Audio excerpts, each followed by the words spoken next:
오늘 설교의 성경 본문 제가 봉독하겠습니다. 창세기 13장 14절부터 18절까지입니다. 거룩하신 하나님의 말씀입니다.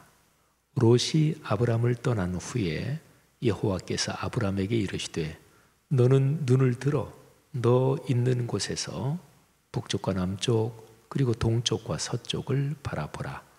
보이는 땅을 내가 너와 네 자손에게 주리니 영원히 이르리라. 내가 네 자손이 땅에 티끌 같게 하리니 사람이 땅에 티끌을 능히 셀 수 있을진데 네 자손도 세리라. 너는 일어나 그 땅을 종과 횡으로 두루 다녀보라. 내가 그것을 네게 주리라. 이 아브람이 장막을 옮겨 헤브론에 있는 마므레 상수리 수풀에 이르러 거주하며 거기서 여호와를 위하여 제단을 쌓았더라. 아멘. 오늘 정월 말씀 사경의 5번째 시간 설교를 통해서 하나님께서 여러분 각자에게 주시는 귀한 음성, 풍요롭고 넉넉하고 또 여러분의 마음에 깊이 와닿기를 주의 이름으로 축복합니다. 사람은 신체를 가지고 물질적인 구조 안에서 살지만 더 중요한 것은 사람이 근본적으로 정신적인 존재라는 사실입니다. 인격적인 존재, 이 표현도 비슷한 말인데요. 사람 존재의 핵심을 포괄적으로 더 잘 표현해 줍니다. 하나님께서 사람을 창조하시면서 사람에게 자유의지를 주셔서 당신과 소통할 수 있는 인격적인 존재로 만드셨습니다. 언어 그리고 사유, 생각이지요. 언어의 기능하고 사람 생각, 사유 이거는 뗄 수 없이 연결되어 있는데요. 언어와 사유의 기능을 통하여 하나님과 소통하는 것은 모든 피조물 가운데 사람이 유일합니다. 사람이 받은 자유의지에는 하나님의 뜻을 거부할 수 있는 자유까지도 포함됩니다. 사람의 시각으로 보면 하나님께는 엄청난 모험입니다. 존재하는 모든 것은 시간의 흐름 속에 있습니다. 우리가 경험적으로 느끼는 바로는 시간은 과거에서 현재를 거쳐 미래로 흘러갑니다. 사람은 정신의 사유, 이 생각을 통해서 이 시간의 흐름을 과거부터 미래까지 인식합니다. 이렇게 머리로 생각할 수 있죠. 과거 몇십 년 전 또는 몇 년 전 아니면 또 몇백 년 전이든 과거에 내가 경험한 직접 경험 또는 내가 경험하지는 않았지만 책에서 또는 다른 사람의 얘기를 듣거나 해서는 간접 경험, 직접 경험이든 간접 경험이든 사람은 과거를 기억하고 회상할 수 있습니다. 기억과 회상을 통해서 과거의 상황을 사람은 감성적으로 느낄 수도 있고요. 또 신체의 반응과 작동으로 연결되기도 합니다. 과거에 여러분이 겪은 어떤 일 중에서 지금도 그걸 이렇게 떠올리면 그때 끔찍했어. 너무 무서웠어. 그러면 지금도 그게 느낌이 와요. 그렇죠? 그렇습니다. 과거는 그런 방식으로 현재 우리의 삶에 연결되어 있다고도 할 수 있습니다. 자, 과거는 그렇고 과거의 대칭인 미래에 관련해서도 마찬가지입니다. 아직 걸어보지 않은 미래, 그리고 일어나지 않은 미래의 어떤 일에 관해서 사람은 생각의 기능을 통해서 예측하고 기대합니다. 그러면서 미래를 경험합니다. 아직 오지도 않았지만 객관적인 자료들을 통해서 미래를 분석하고 예측하는 과학적인 길도 있고 무한한 상상력으로 미래를 그리는 예술적인 길도 있고 또 점치는 것과 같은 방법으로 사람들을 후리고 오도하는 미신적인 길도 있습니다. 근데 어쨌든 어떤 길이든지 사람은 정신의 기능, 생각의 기능을 통해서 미래를 지금 여기 현재에서 인식하고 경험할 수 있습니다. 자, 정신의 기능을 통해서 과거와 미래를 생각하고 인식한다고 말씀드렸는데 이 중에서 과거에 대한 것이 더 중요합니다. 과거는 개인의 직접 경험이든 타인의 간접 경험이든 사람이 이미 걸은 길입니다. 그 길을 잘 살피고 배워서 삶을 풍요롭고 의미 있게 할 수 있습니다. 논어의 위정편에 나오는 공자의 말이죠. 옛것을 익히고 또 그것을 미루어 짐작해서 새 것을 안다. 곧 온고이 지신. 이게 삶의 큰 지혜입니다. 역사에서 배우는 민족에게는 미래가 보장됩니다. 미래가 열리고 밝습니다. 근데 역사에서 배우지 못하는 민족은 결국은 역사에서 사라집니다. 자, 과거와 비교할 때 미래는 상당히 다릅니다. 누구도 걸어보지 않은 시공간이 미래지요. 그래서 과거도 그렇지만 생각으로만 인식할 수 있어요. 미래를 경험하는 방식으로 위에서 제가 세 가지를 말씀드렸습니다. 과학적인 길, 예술적인 길, 그리고 미신적인 길. 여기서 처음 두 가지는 괜찮아요. 그런데 미신적인 길 또는 그와 유사한 맹신이나 광신에 빠지면 미래는 참담해집니다. 미래를 생각할 때 중요한 것이 두 가지입니다. 하나는 올바른 가치관에 따라서 미래의 큰 방향을 잡는 것인데 이것은 사람이 자신의 미래를 스스로 선택하는 의지적인 행위입니다. 자, 첫 번째가 큰 방향 잡는 것. 다른 하나는 그 잡은 방향으로 가기 위해서 구체적인 길, 구체적인 방법을 모색하는 것인데 이거는 자료들을 최대한도로 객관적으로 잘 분석해서 되도록 세심하게 지혜롭게 미래를 예측하는 또 그렇게 걸어가는 행위입니다. 그러나 제 아무리 애를 써서 미래의 방향을 설정하고 또 자료들을 통해 분석하고 예측해도 시간 흐름의 과정에는 돌발 변수가 있습니다. 지금까지 인류가 살아온 모든 경험으로도 도무지 알 수 없는 초유의 일이 일어나기도 합니다. 현재 21세기의 인류가 겪고 있는 코로나19가 또 그런 상황이죠. 물론 세계적인 전염병을 인류가 이미 많이 겪었지만 워낙 엄청나게 큰 일이 닥치면 사람의 느낌, 그 시대 사람의 느낌으로는 야, 이런 일이 다 일어나다니 그러면서 미증유의 사건 또는 초유의 일이다 이렇게 생각하게 됐죠. 자, 그래서 사람은 생각의 기능으로 과거도 인식하고 또 미래도 인식하는데요. 그런데 미래를 예측하는 것보다 일단은 과거에서 배우는 일이 더 중요합니다. 과거에서 얼마나 배우느냐, 이게 미래의 길을 결정합니다. 자, 우리는 지금까지 사람의 정신과 생각과 연관해서 과거와 미래를 얘기했습니다. 자, 하나 더 얘기할 것이 있죠. 바로 현재입니다. 현재는 우리가 지금 서 있는 바로 이 시간이 현재죠. 엄밀하게 따지면 사람은 시간의 흐름에서 지금 이 현재 딱 서 있는 이 자리에 가늘리게 금을 그어 놓는다 그러면 사람은 엄밀하게 말해서 요 현재에서만 삽니다. 1분 전 과거를 생각해 보십시오.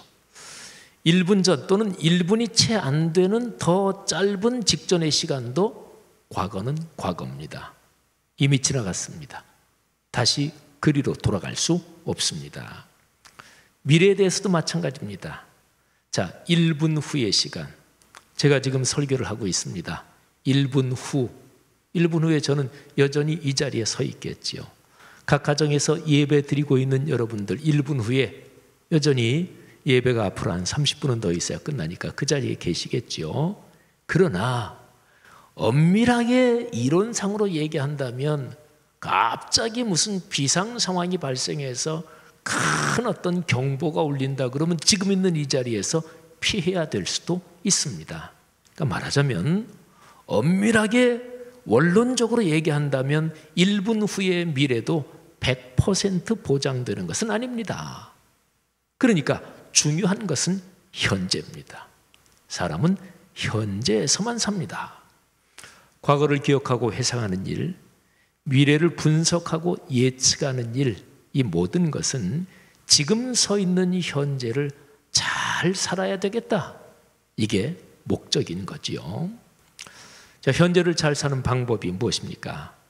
이미 말씀드린 대로 온고의 지신을 잘 하고, 그래서 거기에 토대를 두고 앞으로 걸을 길을 잘 준비해야 돼요. 그러면서 이 과거에 대한 인식, 미래에 대한 인식, 이 두 개가 합쳐져서 지금 있는 이 현재를 충분히 누리게 하는 것입니다.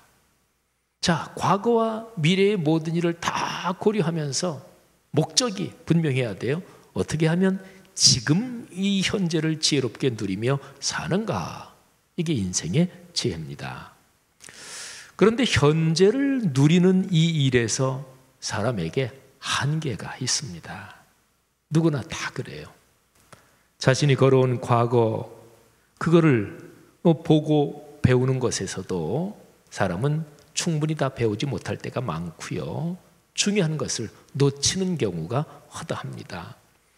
걸어보지 않은 미래에 대해서는 더 불안전하지요. 바로 이 이유 때문에 전능하신 하나님의 지혜와 가르침이 우리에게 필요합니다.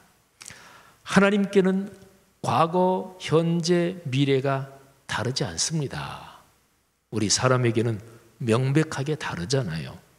과거로 돌아갈 수도 없고, 미래, 잠깐 일주일 뒤의 미래를 오늘 좀 잠깐 들렀다가 다시 와서 그 다음에 일주일을 살 수도 없잖아요. 하나님은 시간의 한계를 넘어서서 계시는 분입니다.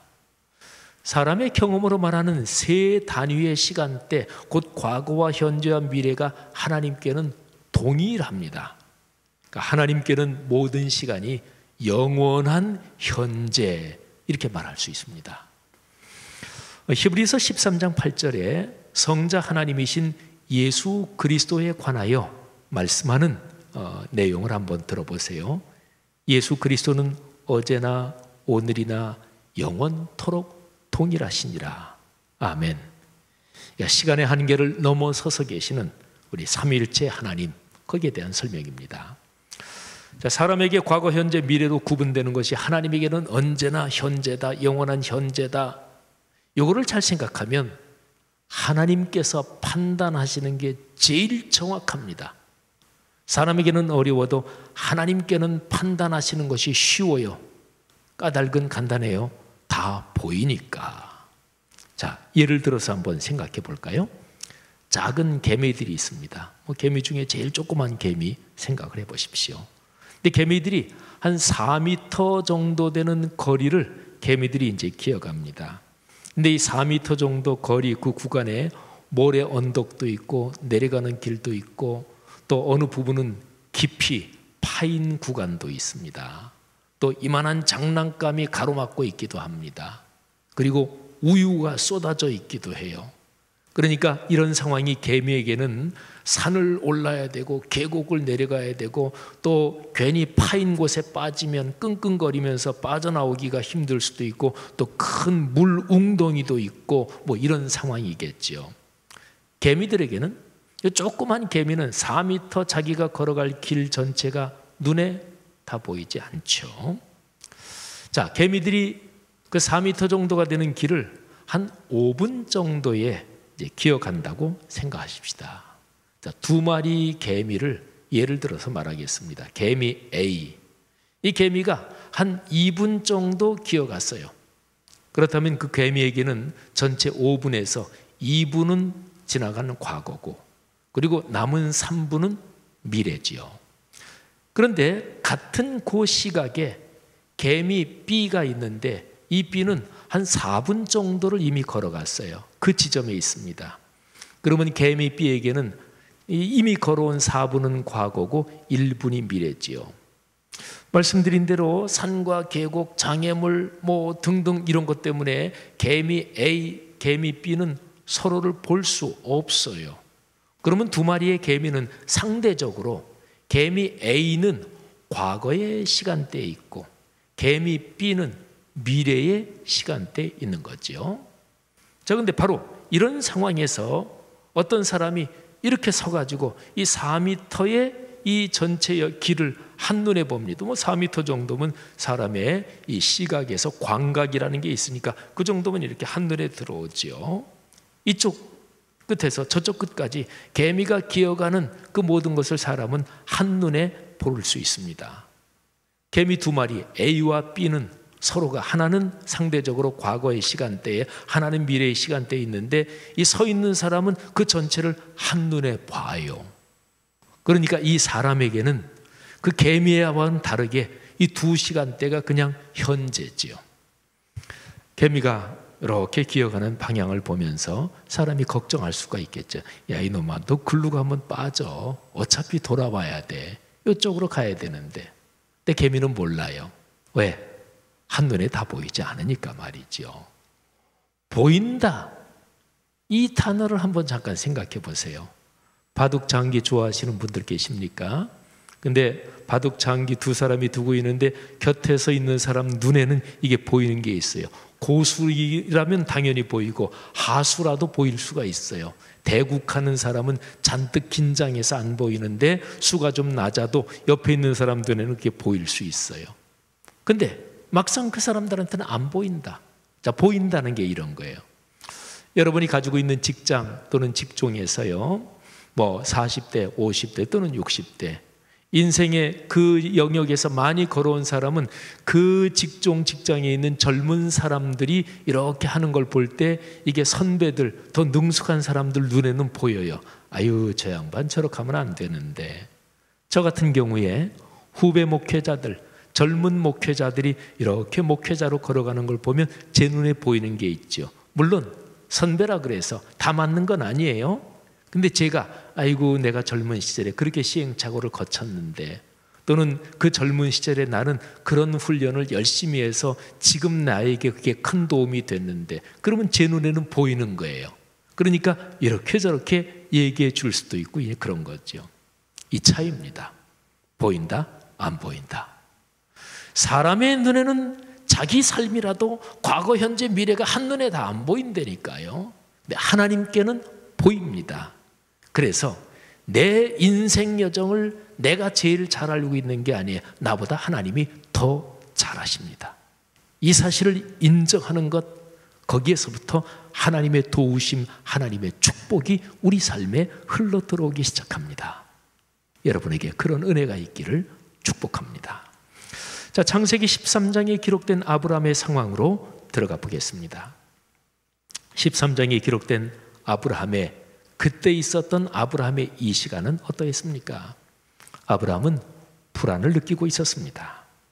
앞으로 걸어갈 미래가 어떻게 될지 걱정이 깊습니다. 이때 하나님께서 아브라함에게 말씀을 주십니다. 말씀을 주신다는 것은 말씀을 통해서 하나님께서 나타나신다는 거예요. 하나님께서 아브라함에게 나타나셔서 주시는 명령이 창세기 13장 14절에 있습니다. 너는 눈을 들어 바라보라. 자, 위에서 말씀드린 개미의 경우를 생각한다면 하나님께서는 지금 아브라함이 걸어가는 삶의 여정을 과거, 현재, 미래를 한꺼번에 다 보시면서 말씀해 주시는 거예요. 눈을 들어, 이 표현은 아브라함아, 내 시각으로 보지 말고 내 눈엔 지금 다 보이는데 내 시각을 가져라, 이런 뜻입니다. 그런데 아브라함이 하나님의 시각을 갖는다, 하나님의 눈을 갖는다, 그거는 근본적으로는 불가능해요. 그렇다면 하나님의 요청은 이게 하나님의 눈, 하나님의 시각 자체를 가져라 그런 게 아니라 그 시각을 가지고 계신 하나님을 신뢰하라, 하나님께 대한 믿음을 가져라, 이런 거죠. 하나님께서 지금 요청하시는 것은 믿음입니다. 하나님께서 아브라함에게 요청하신 것은 하나님의 눈 자체를 가지라는 말이 아니고 하나님을 신뢰하는 믿음을 가지라는 것입니다. 믿음을 통해서 우리는 하나님의 눈으로 볼 수 있고 하나님의 시각을 가질 수가 있습니다. 서양 속담에서 아주 유명한 속담이 있어요. 거인의 어깨에 올라타면, 그러면 그 거인만큼 그런 시각에서 또는 거인보다 좀 더 높은 시야에서 이 앞을 볼 수가 있다 하는 거지요. 창세기 13장 14절에서 하나님께서 명령하시는 또 요청하시는 게 바로 그것입니다. 아브라함아, 믿음을 가져야 돼. 믿음으로 내 인생을 앞날을 바라봐야 돼. 사랑하신 여러분, 그런 믿음이 우리 안에 넉넉하기를 축복합니다. 창세기 13장 14절에서 하나님의 그 명령, 눈을 들어 바라보라, 그것 말고 또 중요한 표현이 하나 더 있습니다. 하나님께서 아브라함에게 나타나신 시점에 대한 얘기입니다. 자, 13장 14절을 다시 한번 들어보세요. 롯이 아브라함을 떠난 후에 여호와께서 아브라함에게 이르시되 너는 눈을 들어 너 있는 곳에서 북쪽과 남쪽 그리고 동쪽과 서쪽을 바라보라. 아멘. 하나님이 아브라함에게 말씀으로 나타나신 게 언제라고요? 롯이 아브라함을 떠난 후에. 롯은 아브라함의 조카인데 아마도 아브라함이 자식이 없으니까 내 대를 이을 사람으로 생각했을 것입니다. 하나님의 생각은 달랐어요. 하나님은 아브라함을 처음 부를 때부터 명백하게 말씀하셨어요. 창세기 12장 1절입니다. 내 고향과 친척과 아버지의 집을 떠나라. 그렇다면 하나님의 말씀에 철저하게 순종했다면 갈대아 우르에서 제일 처음 떠날 때 조카 롯을 데리고 떠나지 말아야 했습니다. 그런데 아브라함은 롯을 데리고 떠났고 갈대아 우르에서 하란을 거쳐서 결국에 가나안 땅까지 오는 그 우여곡절 그 모든 여정에 롯이 함께 했습니다. 가나안에 도착해서 애굽으로 내려갔다가 다시 가나안 땅으로 올라오는 또 그 우여곡절 속에서도 롯이 늘 같이 있었어요. 그런데 드디어 롯이 아브라함을 떠날 수밖에 없게 됐습니다. 롯이 떠나고 그래서 아브라함이 느끼기에 미래가 더욱 불투명해지고 걱정은 더 깊어지고 있던 그때 하나님께서 나타나십니다. 아브라함이 가장 불안하던 그 시점에 하나님께서 나타나셔서 믿음을 가져야 산다, 이렇게 요청하신 거죠. 제게도 그와 비슷한 경험이 있습니다. 제 젊은 시절에 제 삶에서 독일로 유학 간다, 이것은 제 인생의 중심 기둥이었습니다. 이 기둥 덕분에 20대 전반에 참 힘든 제 인생의 격동기에도 제 삶이 무너지지 않을 수 있었습니다. 그런데 1980년대 말 목사 안수를 받을 즈음에 독일 유학을 포기해야 되나 어찌해야 되나 그런 상황이 됐습니다. 나이나 경제적 여건 등 여러 가지 상황으로 봐서 그때 당시로 봐서 1, 2년 내에 독일로 가지 못하면 독일 유학 또 독일로 가는 이런 것은 더 이상 바랄 수 없는 상황이었습니다. 저는 그때 오대산 자락에서 목회하고 있었는데 아내와 더불어 기도하면서 독일 유학 그리고 거기에 연관된 인생 계획을 주님께 완전히 맡겼습니다. 저는 주님께 맡긴다, 이게 뭔지 압니다. 적어도 제가 살아오는 인생 여정, 목회 여정에서 그야말로 완전히 주님께 맡긴 적이 몇 번 있었고요. 그리고 지금도 그런 몇 가지 경우를 생각하면 그때 주님께 맡기면서 그때 제 마음에 쏟아져 들어오는 하늘의 평안, 그걸 지금도 생생하게 기억합니다. 주님께 완전히 맡기는 마음의 결단과 기도를 하고 그리고서 바로 문제가 해결된 게 당연히 아니죠. 문제는 여전히 있어요. 여전히 앞날이 불투명해요. 근데 주님께 완전히 맡기고 그러고 나서 마음에 흘러들어오는 하늘의 평안, 얼마나 행복한지. 주님께 맡긴다, 그게 뭔지 저는 제 체험으로도 알고 또 그런 성경 말씀을 저는 너무너무 좋아합니다. 보세요. 하나님은 아브라함에게 창세기 13장에서 두 가지를 명령하십니다. 너는 눈을 들어 바라보라. 너는 일어나 그 땅을 종과 횡으로 다녀보라. 아브라함은 하나님의 두 가지 명령에 다 순종합니다. 통상적인 인간의 시각을 버리고 다시금 하나님을 신뢰합니다. 다시금 믿음을 가지고 미래를 바라봅니다. 아브라함이 그렇게 순종했다, 그렇게 믿음을 가지고 미래를 바라봤다, 그 표시가 예배를 드렸다, 제단을 쌓았다, 바로 요 내용입니다. 예배는 하나님을 경외하고 그분의 뜻에 순명해서 살아가는 중심적인 표지입니다. 우리가 예배 드릴 때 늘 온전하게 예배를 늘 드리는 것은 아니지만 적어도 예배 시간 또는 예배를 삶의 중심에 놓고 살아가는 사람은 하나님의 뜻에 순종하는 길로 걸어가고 있는 거예요. 창세기 13장 18절을 보십시오. 이 아브라함이 장막을 옮겨 헤브론에 있는 마므레 상수리 수풀에 이르러 거주하며 거기서 여호와를 위하여 제단을 쌓았더라. 아멘. 그리스도인들이요, 내가 지금 서 있는 이 시간을 하나님께서 가장 잘 아십니다. 여러분이나 자신이 아니에요. 하나님께서 가장 잘 아십니다. 우리가 지나온 과거와 걸어갈 미래를 포함해서 우리의 현재까지 우리의 시간 전체를 하나님께서는 한눈에 보고 계십니다. 그분이 지금 여러분에게 말씀하십니다. 하나님은 언제나 우리의 현재에 말씀하십니다.